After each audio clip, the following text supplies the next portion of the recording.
My wish for you in your quest to build your best body ever in 2024 is that you develop a heightened sense of awareness as to all the things that serve you best.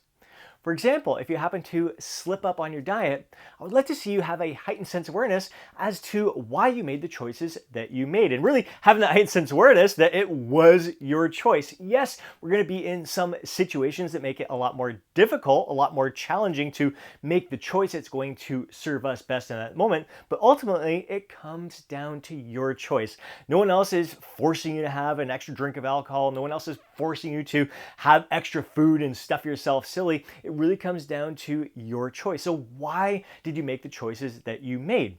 What can you learn from that experience, and how do you plan on improving upon it the next time you're faced with this situation? Because you will be faced with a similar situation in the future. So the goal isn't to be perfect. The goal is to simply learn from each experience and improve upon it each time you're faced with it. Another thing that I would love for you to become aware of is what exercises suit you best. How many days per week suit you best when it comes to your training? How long should your training sessions last in a way that's going to serve you best? What's going to allow you to manage your muscle damage and recovery optimally so you can build your best body ever, sculpt your best body ever. It's really what I promote and encourage when it comes to the workout programs that I put out there on the Lose Fat Get Jacked website, as well as in the Lose Fat Get Jacked Inner Circle, where all the members are following the same workout program as I am, but they are modifying it to suit their needs, to serve them best. So there may be, like this month, we have 6 workouts in the Lose Fat Get Jacked workout program there, and some people will follow it 6 days per week because it suits them best based on their past experiences, based on them listening to their body and having that heightened sense of awareness that they do better the more often that they're in the gym, and they know that they can get through these workouts in 45 to 60 minutes, so it's not beating them down. Whereas there's other members in the group where it's just not going to be conducive to their schedule, whether they got children who are active in sports and extracurricular activities. They just don't have time to be in the gym 6 days per week. And some people just don't recover well from 6 weight training sessions per week because they're doing other activities outside of the gym. They're doing maybe some cardio, maybe they're with me doing some yoga, maybe they're playing some sports. So there's just no way that they're going to be able to recover from 6 training sessions per week. So maybe they'll do 5, maybe they'll do 4, maybe they'll do 3. I used to work out 6 days per week, and as I've added more yoga into my lifestyle, more calisthenics into my lifestyle, more cardio and other activities. I do play hockey as well and other sports. I find that dropping it to 4 days per week this past year really suited me best. And now, as I'm even adding more into there, I'm going to drop it to 3 days per week and see how that goes. It may or it may not be best. So we'll see. It's going to be a little self-experimentation. It's going to require a lot of heightened sense of awareness on my part, but that's the main thing. Like, I want you to have a plan to follow because I think it is fantastic, but don't feel like it is like the key to success is following that exact plan to a T. I want you to feel free to make substitutions,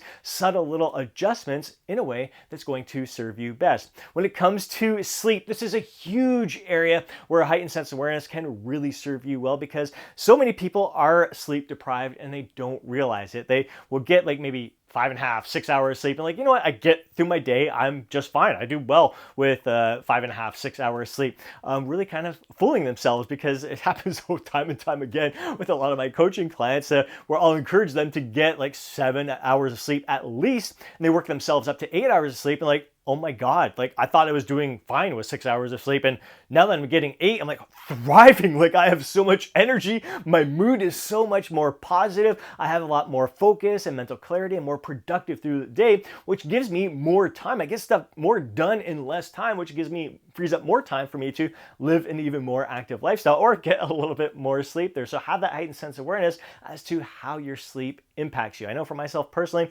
8.5 hours is fantastic. I try to even get upwards of 9. That is when I recognize that my performance in the gym is through the roof. My energy in all that I'm doing throughout the day is through the roof. I just perform my best and feel my best when I'm getting more sleep. If I get 7.5 hours of sleep, yeah, I get through my day, I feel okay, but I do recognize that my strength goes down a little bit, my endurance goes down a little bit, I'm not as productive with my work. So it may happen from time to time, but I really get myself back on track to make sure that I'm getting that 8.5 hours, even 9 hours of sleep each and every night. Having that heightened sense of awareness as to how all the foods that you're eating, the portion sizes that you're consuming, the meals that you're having are impacting you, whether it's regards to your satiety level. So you're looking at the portion size and going, you know what, that was a little bit more than I needed. I'm actually feeling a little bit more than satisfied here. I'm kind of feeling a little bit full, so maybe I'll reduce that portion size the next time. Or maybe there's certain food that you're like, wow, I feel so great for about 30 minutes afterwards, and then boom, I crash. So paying attention to that. Or there's certain foods that sustain your energy for hours and hours until your next meal. And this is gonna be different for each and every one of us. I love that breakfast morning shake that I have each and every day. 1 cup of homemade kefir, 1 cup of unsweetened vanilla cashew milk, an ounce load of spinach, a banana, and a scoop of protein powder. That satiates me for a good 3 hours, 3.5 hours until I have my next meal, where I know other people have that meal and 60 minutes later, oh my God, I need another meal right now. So really paying attention to how the foods you're eating impact you, as well as having a heightened sense of awareness to the foods, how they impact your scale weight, the timing of your meals. So if you happen to eat later at night and you're noticing your scale weight goes up, recognize it. Oh, I'm aware the scale went up a little bit today, but it's not because I gained fat or anything like that. It's just I ate a little bit later last night. So not detaching emotion from the scale number, paying attention to the trends, more the weekly trends and the monthly trends to make sure you are moving in the right track. But those daily spikes, ups and downs, not really worrying too much about it, but having this heightened sense of awareness to how what you ate may have had an impact on your scale weight. Maybe you have something that has a little bit more sodium in it. Maybe it's you ate more protein that day and it's just taking longer to go through your digestive system, and that's having an impact on your scale weight the next day. Having a heightened sense of awareness as to how many meals per day is going to serve you best to sustain your energy throughout the day as well. So those are the things, and the timing between the meals, because I see a lot of people that have their lunch and then they don't have anything in between, and then it's dinner time. As they're preparing dinner for their family, they find themselves picking at all the food and even snack stuff in the cupboard as they're making that meal, and they get down to the meal, they're like, wow, I'm actually not as hungry as I should be at the dinner time because I was snacking and eating stuff before this actual meal, but then they feel obligated to finish that meal because they made it there. So really having that heightened sense of awareness as to how everything that you're doing throughout the day is impacting you, how things are affecting your mindset, your positive attitude towards this lifestyle and life in general. That's why I really love to fill my mind with positive information each and every day, self-growth information each and every day, whether I'm in the shower, driving the car, listening to the Heroic app, whether it's a philosopher's note or a +1 arate lesson there, or one of the courses, the 101 courses there, or listening to an audio book or anything that's going to fill my mind with stuff that intrigues me and makes me want to become an even better version of myself. So becoming aware of those things, if I go days without that, how that impacts me. When I'm listening to those audios and I'm in traffic and I see people cutting each other off, they're pissed off at each other, I just smile. Someone can cut me off, I just smile. I'm in a good mood. It's being angry and getting myself worked up, reacting in a way that's not going to serve me best. It's pointless. So why not handle it in a more productive manner that's going to serve me best, make me feel good in that moment, how I handle that situation, and expressing the best version of myself. So that is my wish for you as you embark on this quest to build your best body ever in 2024. Not getting focused on what diet is going to be best for you, what workout plan is going to be best for you. There's lots of great diets, there's lots of great workout plans out there, and feel free to try some of them, but don't feel like that is the end all be all, and don't feel like you have to follow that to a T in order to achieve the results.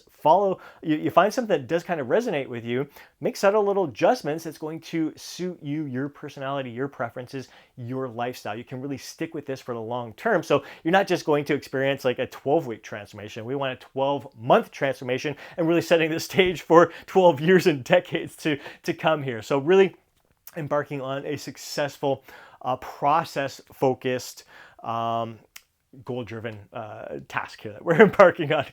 Don't even know what I'm trying to say there, but I think you get the gist of the message that I'm trying to get across to you guys. I hope you enjoyed today's video. If you did, please do me a huge favor and smash that thumbs up button. I'd really, really appreciate it. If you want to see more videos like this, be sure to subscribe to the channel and hit that alert button so you're notified each time I upload a video. If you know a fellow bro who would benefit from watching today's video, please do me a favor and share it with them. But more than anything, I'd love to hear from you down in the comment section below. Share your thoughts, share your insights, share your feedback, share your goals for this year and how you're going to have a heightened sense of awareness self-awareness as you are striving to achieve those goals. And if there's any topics you want me to cover in upcoming videos, please drop them down in the comment section below. I really look forward to covering them and helping you, guiding you throughout this journey of, again, sculpting your best body in 2024 and beyond.